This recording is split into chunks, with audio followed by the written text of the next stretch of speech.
Olá, meus queridos alunos do 7º ano. Hoje, nós vamos para a nossa parte gramatical, tá? Do capítulo 4, para encerrar o livro, tá? Então, o livro 2, nós vamos ver aqui, ó, advérbios, tá? Das classes gramaticais que vocês ainda não tiveram contato, nem no 6º, nem no 7º ano. Então, diz assim, na página 89, advérbio e locução adverbial.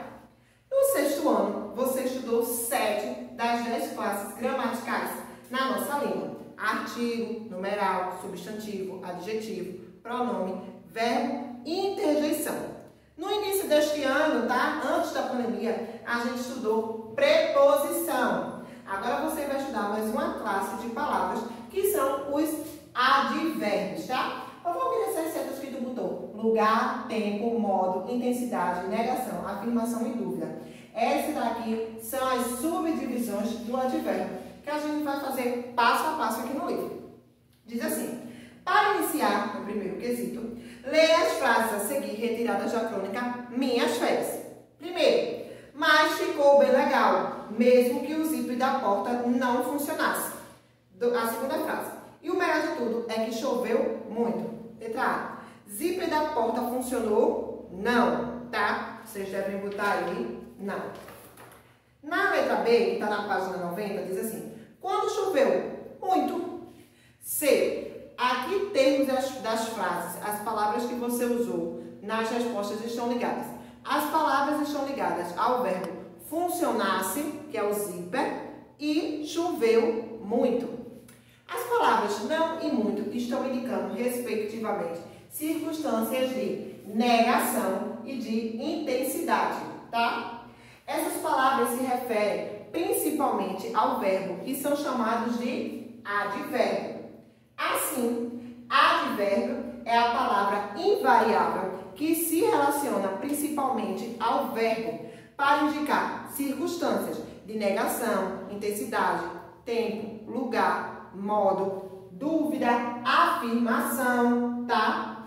Em que ocorre a ação verbal. Elas podem também se relacionar ao adjetivo e ao próprio advérbio, como veremos aí, tá? Segundo, agora releia estas duas frases extraídas da crônica Minhas Férias.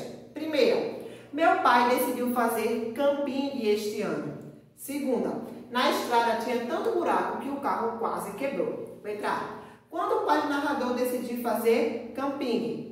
Este ano, tá? B, onde tinha tanto buraco? Na estrada. Então aí já vem um boxe cor de rosa pra gente trabalhar. E diz o seguinte, a expressão que você usou para responder a pergunta neste ano e nas estradas indicam circunstância de quê? De tempo e de lugar. Este ano na estrada, tá? Respectivamente. Você notou que elas estão compostas de mais de uma palavra, tá? Neste ano, na estrada. Vamos lá. Quando a circunstância em que ocorre a ação verbal é expressa por duas ou mais palavras com valor de advérbio, esse conjunto de palavras é chamada de quê? Quero ouvir bem alto aí no 7º ano dizendo locução adverbial. Vamos lá, seguindo. Os advérbios e as locuções adverbiais são classificados de acordo com a circunstância que expressam. Vamos lá. Mas ficou bem legal, mesmo que o zíper da porta não funcionasse. Se eu estou dizendo não funcionasse, é um advérbio de quê? De negação. E o melhor de tudo é que choveu muito. Quando eu digo que choveu muito, eu estou dando intensidade a essa frase. Meu pai decidiu fazer camping este ano. Aí não é um advérbio, é uma locução adverbial de tempo, tá? Na estrada tinha tanto buraco que o carro quase quebrou. Também é uma locução adverbial, mas agora é de lugar. Página 91. Diz assim, veja no quadro a seguir os principais advérbios e locuções adverbiais, bem como as circunstâncias por elas expressam.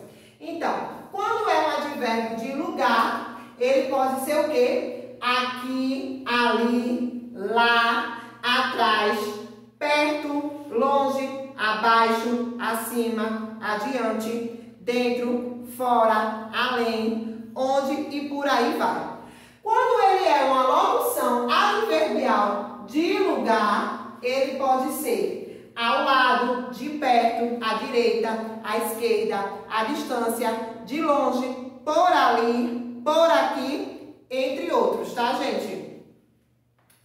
Quando ele é um advérbio de tempo, quais são as palavras que são usadas? Hoje, amanhã, ontem, agora, depois, já, antes, nunca, tarde, cedo, jamais, raramente, entre outros. Quando a gente quer trabalhar uma locução adverbial de tempo, as palavras que são utilizadas à noite, às vezes, de manhã, de repente, de vez em quando, à tarde, entre outras. De modo, quando é um advérbio de modo, quais são as palavras? Bem, mal, assim, depressa, devagar e a maior parte dos que terminam em mente. Calmamente, suavemente, decididamente, tá? Quando é uma locução adverbial de modo, às pressas, às escondidas, frente a frente, à vontade, em geral, às claras. Quando trabalhamos advérbio de intensidade, bem, muito, pouco, bastante, mais, menos, demais, tanto, tão quase e entre outros. Quando é uma locução adverbial de intensidade, em demasia, por completo, tá? Quando é um advérbio de negação, não, tampouco, absolutamente. Quando é a locução adverbial de negação, de modo nenhum, de forma alguma. Quando estamos trabalhando os advérbios de afirmação, sim, certamente, realmente. E quando é a locução adverbial de afirmação, com certeza, sem dúvida. Quando estamos trabalhando os advérbios de dúvida, talvez, provavelmente, possivelmente, acaso, porventura. E quando é a locução adverbial de dúvida, quem sabe, né? Então, vamos lá. Os advérbios de intensidade podem intensificar também o sentido de um adjetivo ou de outro advérbio. Veja, foi muito engraçado o dia em que minha mãe abriu a porta do carro bem devagar. Muito é advérbio de intensidade. Engraçado é adjetivo. Bem é advérbio de intensidade. E devagar é um advérbio de modo. Quando os advérbios são empregados em orações interrogativas, diretas ou indiretas, são chamados de advérbios interrogativos. Esses advérbios podem indicar circunstâncias de lugar, tempo, modo e agora aparece outro, que é causa, tá? Veja alguns exemplos. Onde está o manual para montar a barraca? Então, aí, onde é um advérbio de lugar. Quero saber onde está o manual para montar a barraca? Também é um advérbio de lugar. Quando chegaremos ao camping? É um advérbio quando de tempo. Quero saber quando chegaremos ao camping? Também é um advérbio de tempo. Como você confundiu uma piscina com um rio? Como é modo. Quero saber como você confundiu uma piscina com um rio? Também continua sendo um advérbio de modo. Por que não posso lavar meu secador de cabelo? É uma causa. Quero saber por que não posso levar meu secador de cabelo. Aí na página 92, ele vem trazer o adjunto adverbial. Só que antes disso, ele vai conceituar para vocês. Você acabou de estudar os advérbios e as locuções adverbiais, que que no estudo da estrutura das palavras, a morfologia, são classes gramaticais. Quando essas palavras ou expressões se relacionam a outras dentro de uma oração, passam a ter uma função sintática. No caso dos advérbios, a relação que eles mantêm em um enunciado, com o verbo, com o adjetivo ou com outro advérbio é chamado de adjunto adverbial, o famoso AA. Adjunto adverbial, o AA, é, portanto, a classificação dada aos advérbios e às locuções adverbiais quando analisados como termos da oração. Quem são os principais termos das orações que vocês já viram comigo? O sujeito e o predicado são os principais termos da oração. Mas também a gente tem os termos acessórios, tá? Assim como o adjunto adnominal, o adjunto adverbial é um termo acessório da oração. A palavra adverbial também é formada pelo prefixo AD, que significa junto de mais verbial, que é junto do verbo. Os adjuntos adverbiais são classificados da mesma forma que os advérbios. Observe, não precisa de menu, não precisava de mesa, não precisava de nada. Não, dentro de uma classe gramatical, é um advérbio de negação. Mas ela, na função sintática, ela dentro da oração, é um adjunto adverbial de negação, tá? O pai, que mal acabara de estacionar o carro em uma vaga de milagre. Então, em uma vaga de milagre, na classe gramatical, é uma locução verbal. Valquíria, por que uma locução verbal e não porque é um advérbio? É uma locução verbal. Por quê? As palavras que têm função de advérbio, formadas por duas ou mais palavras, recebem o nome de locução adverbial, aqui no caso de lugar, tá? Na função sintática, é um adjunto adverbial de lugar. Vamos lá. Além das circunstâncias de negação e de lugar, os adjuntos adverbiais podem expressar outras circunstâncias como tempo, intensidade, afirmação e modo. Vamos lá para o tempo. A garotinha concedeu em sentar-se primeiro e depois encomendar o prato. Intensidade. Você gosta tanto de camarão? Afirmação. Já sim, doutor. E modo, ao contrário, papoa e bem. Além de modificar o verbo, o adjunto adverbial de intensidade pode intensificar um adjetivo e outro advérbio. Observe. Estava uma coisa, hein? Comentou o pai com um sorriso bem alimentado. Bem aí é o advérbio, que também faz a função de adjunto adverbial de intensidade. E alimentado é o adjetivo. A garotinha gostava muito mais de lasanha. Muito é o advérbio, adjunto adverbial, tá? E mais também é o adjunto adverbial de intensidade. Muito e mais. São dois advérbios, tá? Que estão juntos na mesma frase. Na página 93 diz assim, importante, os adjuntos adverbiais não são complementos verbais, como o objeto direto e o objeto indireto. Quero lasanha. Quem quer, quer alguma coisa, né? Então, quero o quê? Quero lasanha, tá? O verbo querer e outros verbos transitivos diretos, o VTD, precisam de um complemento para fazer sentido, pois quem quer, quer algo. Fazemos as perguntas o que ou quem depois do verbo para saber seu complemento, o objeto direto. Os verbos transitivos diretos ligam-se a seus complementos sem o auxílio de uma preposição. Você gosta tanto de camarão? Gosta de quê? Gosto de camarão. O verbo gostar e outros verbos transitivos indiretos, o VTI, precisam de um complemento para fazer sentido, pois quem gosta, gosta de algo. Fazemos perguntas de que, de quem, em que e em quem, depois do verbo para saber seu complemento. Os verbos transitivos indiretos ligam-se a seus complementos com o auxílio de uma preposição. Aquele anteprojeto de mulher entrou decidido no restaurante. Entrou onde? Entrou no restaurante. Porque quem entra, entra em algum lugar. Não é assim? Nesse exemplo, o verbo entrar, vir, tem sentido completo. Por isso, não precisa de um complemento. No caso, ele está acompanhado de um termo que expressa circunstância de lugar, que é a função do adjunto adverbial. Para saber as circunstâncias expressas pelos adjuntos adverbiais, também podemos fazer pergunta depois do verbo. Onde, aonde, quando, como, quanto.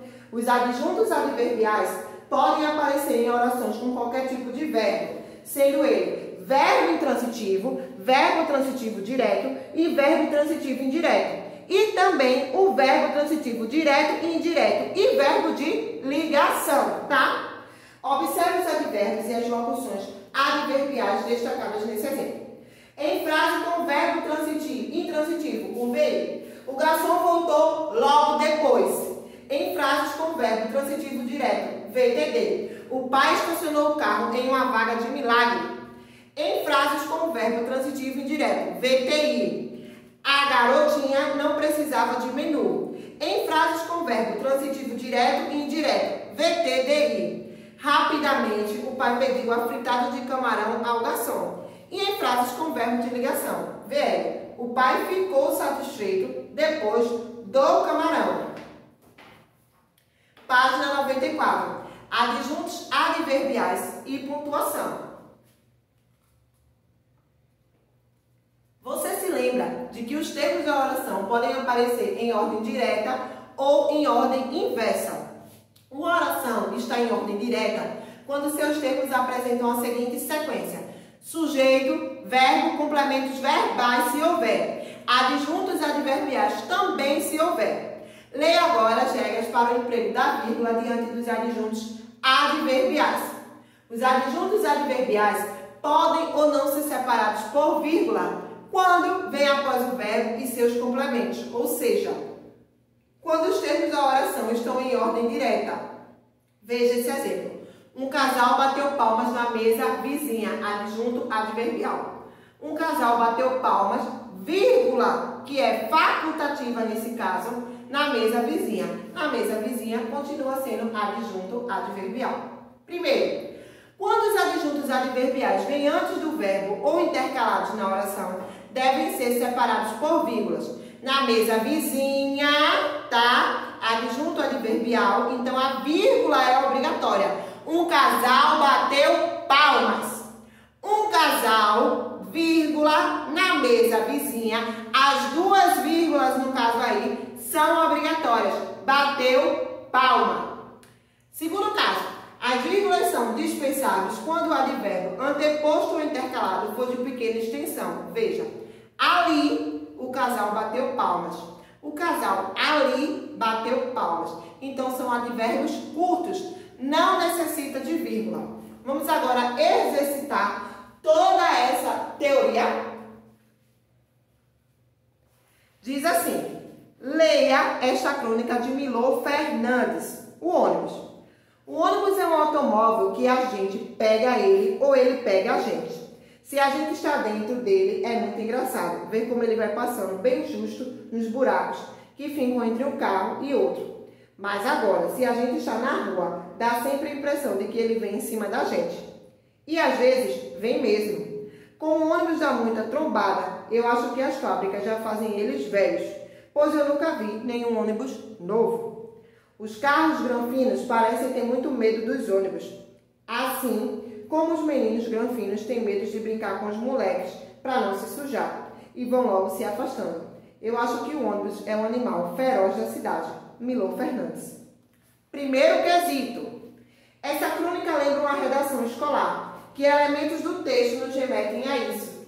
Que efeito de sentido esse recurso promove? Primeiro que vocês vão lembrar que na redação escolar vocês sempre querem imprimir a linguagem coloquial de vocês. O uso de pontuação é terrível, tá? Dentro da redação escolar de vocês. Segundo, o foco narrativo dessa crônica está terceira pessoa, primeira pessoa do singular ou primeira pessoa do plural. Quem é a terceira pessoa, gente? Ele ou ela. Quem é a primeira pessoa do singular? Eu. E quem é a primeira pessoa do plural? Nós. Não esqueçam disso, viu? Terceiro, essa crônica usa como recurso na construção de seu sentido a linguagem oral coloquial. Releia uma das expressões a seguir que exemplifica esse uso. A gente pega ele ou ele pega a gente. Letra A. Que pronome pessoal é sinônimo de agente? Agente separado, tá? Porque a gente junto só sou de polícia, bebê. B. O pronome ele aparece 2 vezes nas orações. Considerando a norma padrão da língua, esse pronome foi empregado adequadamente nas 2 ocorrências. Tá pedindo aí para vocês explicarem. Diz assim na letra C. Se essa frase precisasse ser empregada em uma situação formal, como ela seria escrita? Reescreva usando adequadamente a variedade culta da língua. D. Sublinhe no texto outras palavras ou expressões que são típicas da linguagem oral. 4. Classifique os advérbios e as locuções adverbiais destacadas. Letra A. Se a gente está dentro dele, é muito engraçado ver como ele vai passando bem justo nos buracos. Dentro dele está o primeiro advérbio e muito é o segundo. B. Se a gente está na rua, dá sempre a impressão de que ele vem em cima da gente. Sempre o primeiro advérbio e em cima da gente o segundo. C. Assim como os meninos granfinos têm medo de brincar com os moleques para não se sujar e vão logo se afastando. Assim o primeiro advérbio, não o segundo advérbio e logo o terceiro advérbio. 5º. Leia este outro trecho. Se a gente está dentro dele, é muito engraçado ver como ele vai passando bem justo nos buracos que ficam entre um carro e outro. Letra A. Identifique e classifique as 3 locuções adverbiais presentes no texto. B. Identifique e classifique os 2 advérbios presentes no texto. E C. Qual é a classe gramatical das palavras que esses advérbios estão modificando? 6º. O trecho a seguir inicia a crônica Pneu Furado, escrita por Luiz Fernando Veríssimo. Leia, identifique, transcreva e classifique os adjuntos adverbiais. O carro estava encostado no meio-fio, com o pneu furado. De pé ao carro do lado, olhando desconsoladamente para o pneu, uma moça muito bonitinha. 7º. Os trechos a seguir também foram extraídos da crônica Pneu Furado, de Luiz Fernando Veríssimo. Leia-as e faça o que se pede. Ele ficou ali, suando, de boca aberta. Dali, há pouco tempo, chegou o dono do carro. De boca aberta e dono do carro está em destaque. Os 2 termos destacados são adjuntos adverbiais. Aí está pedindo para vocês justificar a resposta. 8º. Considerando esses trechos retirados da mesma crônica, dali a pouco tempo chegou o dono do carro. Letra A. Em que ordem estão os termos da oração? Inverso ou na ordem certa? E B. A ausência de vírgula está adequada na oração? Vocês também devem ver em relação a isso, tá?